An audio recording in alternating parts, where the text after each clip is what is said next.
The Galactic Concordat's emergency council chamber hadn't been used in over 3 centuries. Its crystalline walls, designed to amplify thoughts and emotions, now resonated with fear. High Chancellor Zaraval, her iridescent scales dulled with stress, faced the holographic display showing their inevitable doom. "The Void Swarm approaches," she announced to the gathered representatives.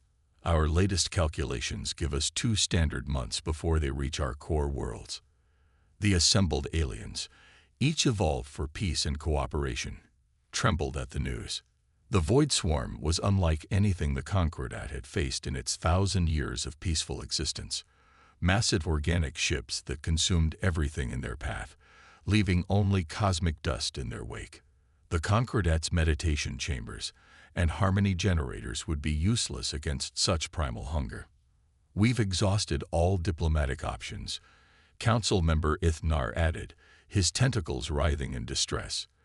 "They don't respond to any form of communication. They simply devour. There must be someone who can help us," Zaraval whispered, more to herself than the council. That's when junior researcher Kilvin burst into the chamber, breaking centuries of protocol. "High Chancellor, I found something. Someone who might help." The young researcher's bioluminescent patches pulsed with excitement and fear. "But you're not going to like it." Kilvin projected his findings onto the chamber's walls. Images of a distant solar system appeared, focusing on a blue-green world wrapped in swirling white clouds. "This is Earth. It's what their kind calls a Deathworld." The council chamber filled with gasps. Deathworlds were the stuff of nightmares, planets so hostile that evolution produced creatures of unimaginable resilience and aggression, places where life itself was a constant battle for survival. "The inhabitants, they call themselves humans," Kilvin continued, displaying images that made several council members shield their eyes. Creatures running for pleasure through punishing heat, others lifting many times their body weight, some willingly diving into freezing waters or climbing sheer cliff faces. "They're savages," one council member protested. "Look at them. They fight for sport." "Yes," Kilvin agreed, "but they also build. They create. They protect. Their history is full of violence, but also of defending the weak. They've developed faster than light travel while still maintaining their physical capabilities. They're precisely what we need." Zaraval studied the images. These humans were everything the Concordat had evolved away from. Strong, aggressive, resilient. Yet in their eyes, she saw something familiar. Compassion, curiosity, determination. "The choice before us is simple," she declared. "We can maintain our principles and be consumed by the Void Swarm, or we can ask these Deathworlders for help. They might be violent, but they understand something we've forgotten. Sometimes survival requires strength." The council debated for hours, but in the end, necessity overcame fear. Zaraval composed the message herself. "To the people of Earth, we are the Galactic Concordat, a federation of peaceful worlds facing extinction. Our civilization has chosen harmony over conflict for a millennium, but now we face an enemy that cannot be reasoned with. We know of your world's classification. We know of your strength. We ask not for your violence, but for your protection. Help us survive." As the message sped through space toward Earth, Zaraval watched the stars through the council chamber's transparent dome. Somewhere out there, the Void Swarm approached. And somewhere else, on a hostile world that had forged its children in adversity, she hoped their salvation awaited. "May the eternal harmony forgive us," she whispered, "for reaching out to those we once feared." Captain Sarah Chen was running her usual morning obstacle course when the alert came through. The physical training deck of the Earth Defense Force Station, Bastion, simulated Earth's most extreme environments. Today it was set to high-altitude mountain conditions. As she cleared the final wall, her comm unit pulsed with an urgent priority message. "Command, this is Chen," she answered, her breathing already normalized despite the thin air. "Go ahead." "Captain, report to Advanced Contact Division immediately." We've received a distress call from deep space. 20 minutes later, Sarah stood in the ACD's main briefing room with her team. Dr. Marcus Rodriguez, their xenobiologist, was already analyzing the alien message. Lieutenant Kai Patel, combat engineer extraordinaire, paced the room with barely contained energy. And Sergeant Diana Wells, their security specialist, stood motionless, absorbing every detail of the holographic display. Commander Jackson entered, his dark face serious. What we're about to undertake has never been attempted. The Galactic Concordat is a federation of species that have evolved beyond physical conflict. They're facing an extinction-level threat, and they've specifically requested our help because we're from a death world. They're afraid of us, Diana observed, studying the images of the alien council members. Their delicate forms and luminescent features seemed almost ethereal. With good reason, Marcus added. Their home environments are perfectly stable. No predators, no natural disasters, minimal gravity fluctuations. They've evolved for peace and harmony. We've evolved for survival, which is exactly why they need us. Jackson continued. The threat they're facing is something called the Void Swarm.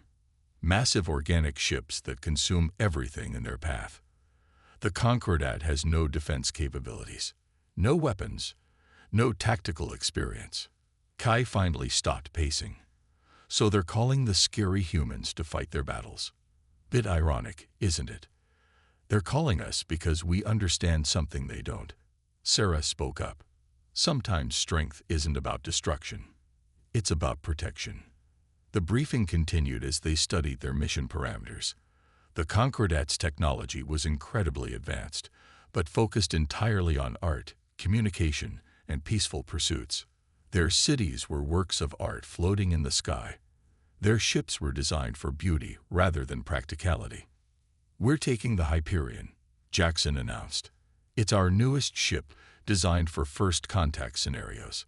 Fast, well-armed, but not overtly aggressive in appearance. We don't want to terrify them more than necessary. As they prepared for departure, Sarah watched her team. Marcus was already downloading everything they had on Concordat biology. Kai was modifying their equipment for low-gravity environments. Diana was running combat simulations based on the limited data they had on the Void Swarm. Captain, Jackson called as the others filed out. There's something else you should know. The Concordat, they feel physical pain from violent thoughts. Their entire civilization is built around harmony and peace. Just our presence might hurt them. Sarah nodded slowly. Then we'll have to show them that strength and peace aren't mutually exclusive. That sometimes the strongest thing you can do is protect others. The Hyperion departed Earth 12 hours later. As they accelerated past Mars, Sarah stood on the observation deck, watching her home planet shrink behind them. Earth, with all its dangers and challenges, had forged humanity into something unique in the galaxy, creatures capable of both incredible violence and incredible compassion. Quite a view, Marcus said, joining her. You know, in all my studies of alien civilizations, I never expected we'd be called upon because we're from a death world. Usually, that's a warning label. Maybe that's exactly why they called us, Sarah replied. Because we understand that life isn't about avoiding challenges. It's about rising to meet them. As the Hyperion entered FTL, its crew prepared for their mission. They were warriors from a harsh world. Yes, but they were also protectors, problem solvers, and pioneers. They would show the Concordat that humanity's strength wasn't just in their ability to survive. It was in their determination to help others do the same. And somewhere ahead of them, in the darkness between the stars, the Void Swarm continued its relentless advance, unaware that the peaceful beings they thought would be easy prey had called upon the children of Earth, the Deathworlders who had learned to turn their planet's challenges into strengths. The Hyperion's arrival in Concordat space caused immediate panic. Despite the advance warning of their coming, the sight of a human warship, even one designed to appear non-threatening, sent waves of anxiety through the alien population.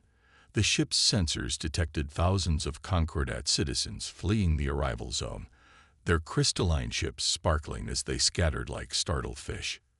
Sarah Chen watched from the bridge as High Chancellor Zaraval's welcome delegation approached. Their ship was a work of art, all flowing lines and transparent surfaces that caught the light of the system's twin suns. It looked more like a sculpture than a spacecraft. "They're scanning us," Kai reported from his station. "Their technology is incredible. I'm picking up energy signatures that make our best systems look primitive." "But no weapons," Diana added quietly. "Not even basic shields." The delegation docked with the Hyperion using a connection system that seemed to be made of pure light. As the airlock cycled, Marcus checked his handheld scanner one last time. "Remember, everyone, they experience physical discomfort from aggressive thoughts. Try to stay calm." The inner door opened, and Sarah got her first in-person look at the Concordat leadership. High Chancellor Zaraval was tall and elegant, with iridescent scales that shifted colors with her movements. Her attendants were equally ethereal, their bodies seeming to flow rather than walk. "Welcome, warriors of Earth," Zaraval said, her translator converting musical tones into English. "We apologize for the reception. Our people are unaccustomed to." She trailed off, wincing slightly. "To creatures like us," Sarah finished. "We understand, Chancellor. We're here to help, not to frighten." Over the next few hours, the humans were briefed on the situation. The Void Swarm was less than 6 weeks away. The Concordat's vast territory, filled with beautiful worlds and peaceful species, had no real defenses. Their technology, though advanced, had never been designed for conflict. "Show me your cities," Sarah requested. The holographic display filled with images of floating metropolises, buildings that defied physics and transportation systems that worked on principles Earth scientists had only theorized about. "All of this," Kai whispered, his engineer's mind racing. "It's not just advanced. It's perfect for defense. These floating cities, with some modifications, they could become fortresses. These transportation beams, they could be repurposed for targeting systems." The Concordat Council members recoiled at his words, several clutching their heads in pain. "You speak of turning our achievements of peace into weapons," one said accusingly. "No," Sarah corrected firmly but gently. "We speak of protecting your achievements. Sometimes the same technology that creates can also preserve." Marcus, who had been quietly analyzing data, suddenly straightened. "Chancellor, these readings from your long-range sensors. May I see more detail about the Void Swarm's movement patterns?" The display shifted, showing the massive organic ship's approach. Marcus's expression grew increasingly concerned. "Captain, they're not just attacking randomly. Look at their course corrections. They're being driven here." "Driven?" Zaraval asked. "By what?"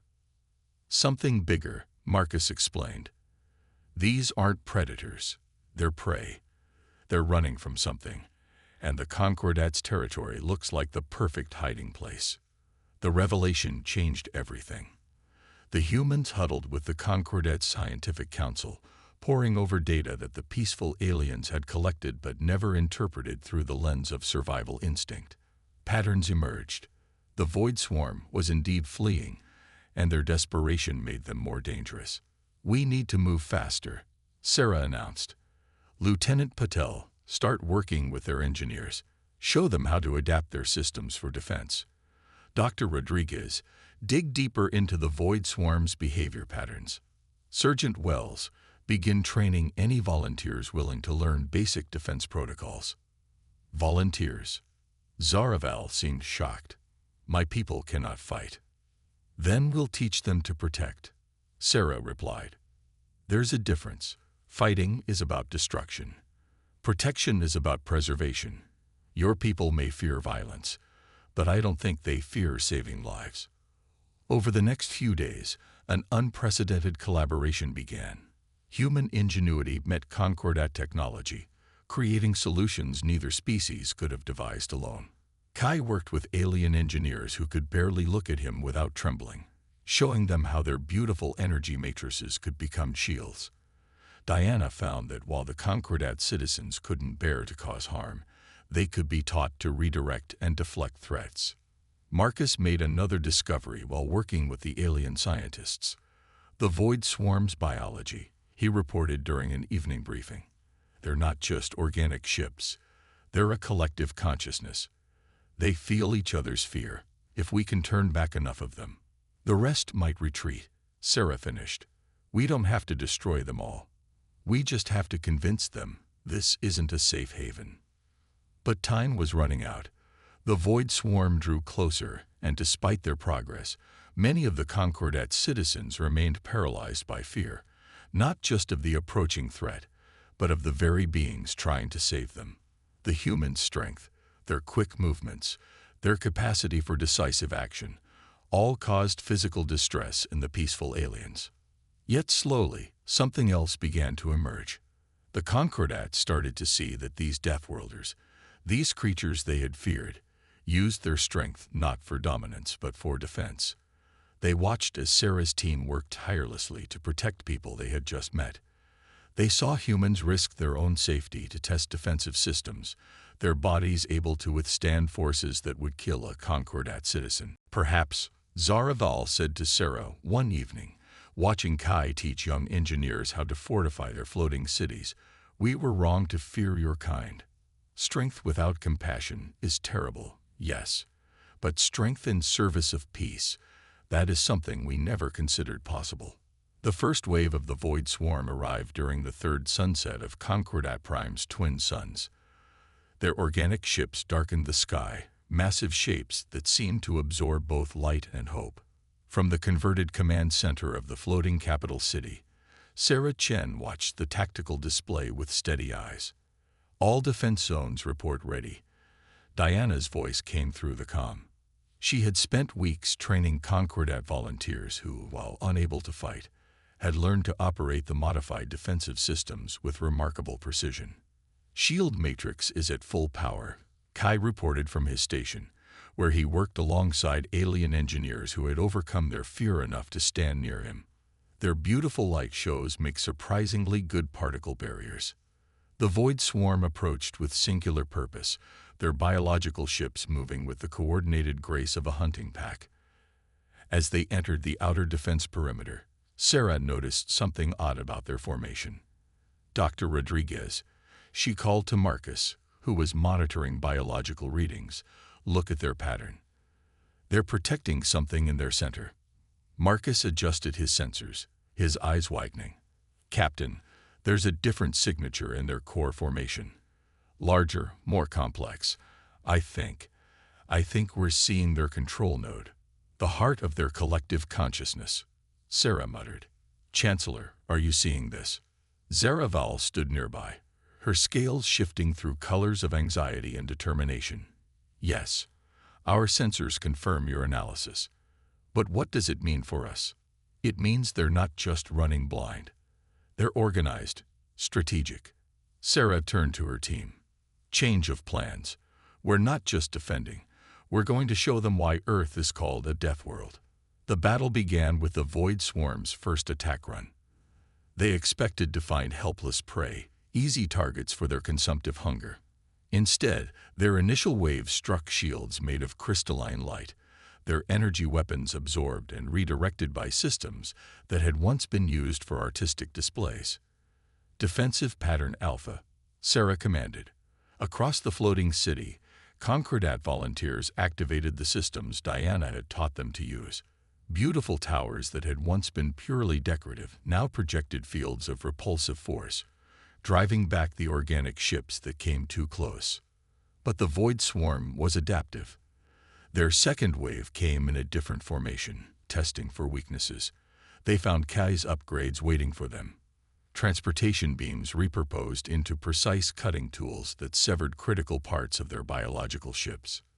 They're learning, Marcus warned, watching their behavior patterns shift. The collective is analyzing our defenses and adjusting their strategy. Good, Sarah replied, a slight smile forming. Because so are we. Initiate Protocol Earthquake. This was something uniquely human, a strategy born from living on a world that regularly tried to kill them. The floating cities began to move in irregular patterns, their usual graceful drift replaced by sharp, unpredictable shifts that mimic the chaos of tectonic activity. The void swarm, used to calculating precise attack vectors, found their targets suddenly elusive. Status report, Sarah called out as the battle entered its second hour. Shields holding at 80%, Kai responded. The Concordat's power generation is incredible. We could keep this up for days. Volunteer teams are maintaining position, Diana added. They're scared, but they're holding. Actually, they're doing more than that. They're innovating. Watch Defense Zone 6. Sarah turned her attention to that sector and saw something remarkable. The Concordat volunteers had taken their training and combined it with their own natural affinity for energy manipulation. They weren't just deflecting attacks. They were creating complex patterns of interference that confused the swarm's biological sensors. They're turning their art into warfare, Marcus observed, but in their own way. Non-violent, but incredibly effective. The battle continued, and with each passing hour, the cooperation between humans and the Concordat deepened. The aliens' natural empathy allowed them to anticipate the swarm's movements, while human tactical experience helped them exploit those predictions. But the Void Swarm's control node had been analyzing too. Suddenly, the entire attack pattern shifted. The organic ships began emitting a frequency that caused the Concordat citizens intense pain. Their empathic nature turned against them. They're trying to incapacitate the defensive crews, Marcus shouted over the sound of aliens crying out in distress. Sarah made a quick decision. All Concordat personnel, fall back to shielded areas. Humans will take primary control of defense systems. We can't leave you, Zaraval protested, fighting through her pain. You're not leaving, you're adapting, Sarah replied. This is what humanity does best. We take over when others can't continue. We're built to endure. The human team spread out to cover critical systems, their bodies unaffected by the swarm's psychic attack. Years of training on Earth's most punishing terrain had prepared them for exactly this kind of endurance test. They pushed through exhaustion, coordinating the defense with mechanical precision. The control node is moving, Marcus reported suddenly. They think we're weakened. They're exposing themselves. Sarah felt a fierce grin spread across her face. That's what we wanted them to think. All units, execute Protocol Thunderstorm. This was the gambit they had planned for, a strategy that combined human cunning with Concordat technology in a way the Void Swarm couldn't have predicted. Every floating city in the defense network activated their gravitic drives at once, creating a massive disturbance in local spacetime. The effect on the biological ships was immediate. Their sensitive navigation systems, evolved for the quiet darkness of space, were overwhelmed. Ships collided with each other, their coordinated movements dissolving into chaos. Direct hit on the control node, Kai called out triumphantly. Their collective consciousness is disrupted. The effect rippled through the swarm. Without central coordination, their attack patterns fell apart. Individual ships began to retreat, their fear response finally overriding their aggressive programming. They're running, Diana confirmed, watching the tactical display. The entire swarm is withdrawing. As the dark shapes of the organic ships disappeared into deep space, a different sound filled the command center, something none of them had expected to hear during a battle. The Concordat citizens were singing, their natural bioluminescence creating waves of color that matched their melody. It's a song of gratitude, Zaraval explained, her own scales glowing with joy. We've never had a victory song before. We had to create one. In the days following the Void Swarm's retreat, the Concordat's floating cities blazed with light and song. The crystalline spires that had been transformed into defensive platforms now shimmered with celebrations of peace, but they retained their protective capabilities, a subtle reminder of lessons learned. Sarah Chen stood with her team on an observation platform, watching the 3 moons of Concordat Prime rise over the horizon. Below them, humans and aliens worked together to restore the few systems damaged during the battle. More importantly, they were building something new: understanding. You know, Marcus said, reviewing data on his tablet, the Void Swarm's retreat patterns suggest they've marked this sector as too dangerous to approach. They'll find easier hunting grounds elsewhere. Speaking of hunting grounds, Kai added, you should see what the Concordat engineers are working on now. They're taking everything we taught them about defense and turning it into something entirely their own. Beautiful and protective at the same time. Diana nodded toward a group of young Concordat citizens who were studying combat footage from the battle. They're not afraid of us anymore. Well, maybe a little, but it's different now. More like respect than fear. High Chancellor Zaraval approached the human team, her scales rippling with colors they had learned to recognize as pride and gratitude. Captain Chen, your ship's preparations for departure are complete, though I must admit our people are reluctant to see you leave. Sarah smiled. The Hyperion needs to report back to Earth. The Concordat's success in defending against the Void Swarm will change how the galaxy sees both our peoples. Indeed, Zaraval agreed. We have already received messages from other peaceful civilizations, seeking to learn what we now call protective harmony. They wish to understand how we merged your strength with our philosophy. The humans had seen this emerging philosophy in action. The Concordat was not becoming warrior culture. They still felt pain at the thought of violence, but they had learned to channel their powers in new ways. Their artistic light displays now doubled as early warning systems. Their empathic abilities, once used only for entertainment and healing, helped them predict and prevent conflicts before they began. Chancellor, Sarah said, there's something else. Earth's Defense Force is proposing a permanent exchange program.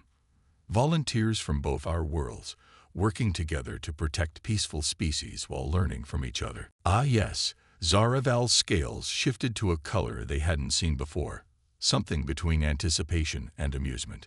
What my council has taken to calling the Deathworld Guardian Initiative. Some of our young ones are quite eager to learn from Earth, despite our world's gravity being so gentle in comparison. And some of our people are fascinated by your technology and philosophy, Sarah replied. Strength without wisdom is just violence after all. As they spoke, a group of Concordat children darted through the air nearby, using their natural levitation abilities in a game they had invented with human children from the Hyperion's crew families. They called it Star Tag, and it combined the Concordat's graceful movements with the human love of physical challenge. Look at them, Marcus observed. First generation of both our species to grow up knowing we don't have to fear each other's differences. The old records called Earth a death world. Zaraval said thoughtfully. A place of constant challenge and danger that produced beings of incredible strength and resilience. We feared that strength until we understood its purpose. Diana, who had been quiet, spoke up. What will the records say now? Now, Zaraval's scales rippled with multiple colors at once. Now the records say Earth is a guardian world, home to those who use their strength not to dominate, but to protect. Your challenges forged you into defenders, and we are honored to call you allies. As the celebration continued below, Sarah thought about the changes this encounter had brought to both societies. The Concordat had learned that peace sometimes required strength to survive, while humanity had been reminded that their Deathworld capabilities could be used for more than just survival. The Hyperion departed 3 days later, leaving behind a changed civilization and taking with them the first group of Concordat volunteers eager to learn the art of protective harmony on Earth. As the ship accelerated toward home, Sarah watched the beautiful floating cities recede on the view screen. You know what's funny? Kai said from his station. We came here thinking we were just going to teach them how to fight. Instead, we all learned something about what it truly means to be strong. Marcus nodded. The galaxy called us Deathworlders, like it was a warning label. Maybe now they'll understand it was really a promise that we would use our strength to protect those who need it. The children of Earth, Sarah said quietly, remembering Zaraval's final words to her, forged in challenge, tempered by compassion, and now proven by choice to be guardians of peace. The Hyperion jumped to FTL, carrying its crew home to their beautiful, dangerous world. Behind them, the Concordat cities shone like beacons in space, no longer just bastions of art and harmony, but monuments to a new understanding. That true strength lies not in the capacity for violence, but in the choice to use one's power to protect others. In the great library of the Concordat, a new entry was added to the historical archives. In the time of our greatest need, we called upon those we once feared. The Deathworlders came not as conquerors, but as guardians, teaching us that peace is not the absence of strength, but its finest expression. Let this be remembered. Earth is no longer to be feared as a death world, but honored as the cradle of those who rise above their harsh beginnings to become protectors of peace.